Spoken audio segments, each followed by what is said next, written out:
नमस्कार बच्चों, मैं Ashok Kumar student point consultancy से। तो एम्स बीएससी नर्सिंग की काउंसलिंग चल रही थी और आज एम्स बीएससी नर्सिंग के फर्स्ट राउंड का रिजल्ट आ गया है। एम्स बीएससी नर्सिंग में सिर्फ लड़के ही पार्टिसिपेट करती है, तो इसका फर्स्ट राउंड का रिजल्ट आ गया है। आप मेरे पीछे एम्स की वेबसाइट आप देख सकते हैं, इसमें result of first round online seat allocation BSc honours nursing का इसका फर्स्ट राउंड का रिजल्ट आया है।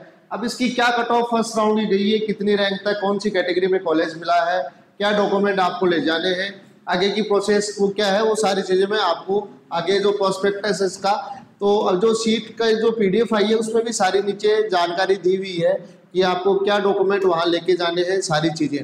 तो ये इसकी कट ऑफ है। सबसे पहले अपन जनरल की बात करते हैं, तो जनरल 1444 रैंक तक इसमें मिला है। ओबीसी है वो 2726 रैंक तक कॉलेज इसमें मिला है।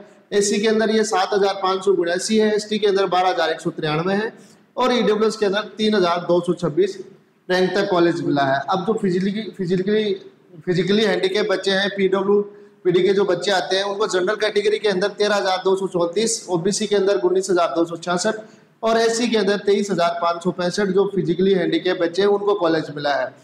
अब आपको इसके अंदर बहुत सारे बच्चों के जो कास्ट सर्टिफिकेट थे, जो डेट दी हुई थी उन्होंने 1 अप्रैल से 15 मई के बीच का नहीं था। तो अब जिन बच्चों को जो लास्ट डेट थी अपलोड करने की 6 जून 2025, इस डेट तक का अगर कास्ट सर्टिफिकेट था तो उसको उन्होंने वैलिड माना है, मतलब वो कास्ट सर्टिफिकेट आपका चल जाएगा। तो लास्ट डेट जो थी 15 जून तक का जो कास्ट सर्टिफिकेट अगर आपका बना हुआ है 1 अप्रैल का बाद का, तो आपका वो वैलिड माना जाएगा। आपकी कैटेगरी है ओबीसी है तो ओबीसी ही आपकी मानी जाएगी। तो ये चीज इन्होंने दी है। अब जिन बच्चों को फर्स्ट राउंड में कॉलेज अलॉट हुई है, अगर वो आगे राउंड में जाना चाहते हैं तो उनको सीट एक्सेप्ट करके अपग्रेड का ऑप्शन चूज करना पड़ेगा। 2 ऑप्शन उसमें मिलेंगे, या जिन बच्चों को जो कॉलेज मिली है वही कॉलेज लेना चाहते हैं तो उनको फ्रीज करना पड़ेगा अगले राउंड में। तो अगले राउंड में वो पार्टिसिपेट नहीं कर पाएंगे, उनकी वही कॉलेज फिक्स हो जाएगी। जिन बच्चों को एम्स दिल्ली मिला है उन बच्चों को 28 जुलाई को मेडिकल एग्जामिनेशन और अदर जो एडमिशन फॉर्मेलिटीज है वो वहाँ पे होगी और यहाँ 11 अगस्त से क्लासेस स्टार्ट हो जाएगी। एम्स दिल्ली की मैं बात कर रहा हूँ ओनली। तो एम्स जो दिल्ली जिन बच्चों को मिली है उन बच्चों को वहाँ बुलाया गया है 28 जुलाई को 9:30 बजे आपको वहाँ पहुँचना है एम्स दिल्ली के अंदर। तो आपकी मेडिकल एग्जामिनेशन और जो अदर फॉर्मेलिटीज है एडमिशन की वो होगी सिर्फ एम्स दिल्ली के कैंडिडेट को। बाकी जिन बच्चों को अदर कॉलेज मिली है, जो भी एम्स मिली है, वहाँ जाके आपको अपने डॉक्यूमेंट की फॉर्मेलिटीज, फीस की फॉर्मेलिटीज आपको करवानी है। डॉक्यूमेंट क्या चाहिए वो आगे मैं आपको बताऊँगा। तो आगे आपको अब 2 ऑप्शन मिलेंगे कॉलेज जिन बच्चों को अलॉट हुआ है। तो आपको 26 जुलाई तक आपको सीट एक्सेप्ट वगैरह ये ऑप्शन सिलेक्ट करने हैं। तो फर्स्ट राउंड का ऑप्शन है accepted allotted seat and do not wish participate in further round. मतलब मैं ये कॉलेज जो मिली है अभी एम्स मेरे को, मैं यही एम्स में लेना चाहता हूँ, अगले राउंड में पार्टिसिपेट नहीं करना चाहता। मतलब आपकी कॉलेज ये फ्रीज हो जाएगी, आपकी जो भी एम्स मिली है वो फिक्स हो जाएगी।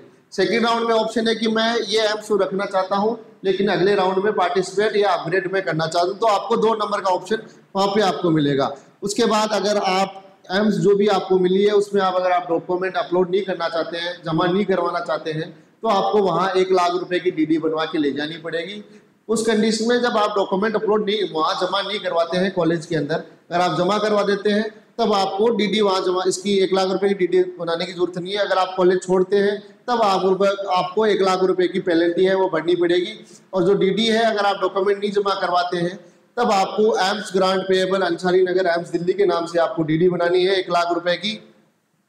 तो ये प्रोसेस है, आपको 26 जुलाई तक ये ऑप्शन चूज करना है। उसके बाद 31 जुलाई है, वो जो भी आपको एम्स मिला है वहाँ पे आपको रिपोर्टिंग करनी है। 31 जुलाई तक लास्ट डेट है रिपोर्टिंग की। अब इसमें डॉक्यूमेंट आपको क्या क्या चाहिए उसकी मैं डिटेल आपको बता देता हूँ। तो ये डॉक्यूमेंटों की लिस्ट है। ये डॉक्यूमेंट सारे आपको जो भी एम्स मिली है वहाँ लेके जाने हैं। ऑफर लेटर है वो सीट एक्सेप्ट करने के बाद आएगा। सीट एलोकेशन लेटर भी इसी में आपको, जहाँ काउंसलिंग का ऑप्शन चल रही है वहीं भी उसी में आपको डाउनलोड करना पड़ेगा। फाइनल रजिस्ट्रेशन स्लिप, जब आपका एम्स का फॉर्म भरा था, पेमेंट वगैरह सेंटर वगैरह चूज करके फाइनल जो रजिस्ट्रेशन स्लिप आई थी वो आपको लेके जानी है। एम्स का एडमिट कार्ड है, 10th 12th की आपकी मार्कशीट है। उसके अलावा आपका जो SC ST OBC का जो सर्टिफिकेट है, जो डेट इन्होंने दे रखी है उस डेट के बीच का आपका होना चाहिए 1 अप्रैल के बाद का।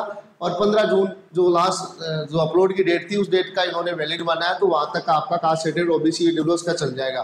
तो ये डेट थी, इन्होंने लिखा है कि 1 अप्रैल से 15 मई दोनों डेट के बीच का होना चाहिए। अगर इस डेट के नहीं है तो 15 जो लास्ट डेट थी 15 जून अपलोड की उस डेट का भी इन्होंने वैलिड माना है, वो आपका कास्ट सर्टिफिकेट इसमें चल जाएगा।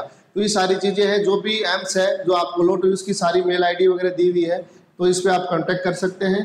तो आपको 31 जुलाई तक जो भी एम्स मिली है वहाँ तक आपको जाना है। डीडी अगर आप डॉक्यूमेंट नहीं जमा करवाते हैं तो आपको डीडी बनवा के ले जानी है। बाकी जो आपका जो ओरिजिनल डॉक्यूमेंट है सारे वो वहाँ आपके जमा हो जाएंगे। अगर डीडी जमा करवाते हैं तो आपको डॉक्यूमेंट जमा करवाने की जरूरत नहीं पड़ेगी। तो ये इसकी कट ऑफ थी, ये सारे फॉर्मेलिटीज अब आपको करनी है। एम्स की वेबसाइट तक आपको 26 जुलाई तक सीट एक्सेप्ट या सेकंड राउंड के लिए जो भी आप पार्टिसिपेट करना चाहते हैं वो ऑप्शन आपको चूज करना है।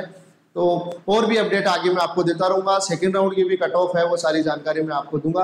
तो ज़्यादा से ज़्यादा हमारे चैनल को लाइक करें, शेयर करें, जिससे आपको इस तरह का अपडेट मिलता रहे। धन्यवाद, थैंक यू।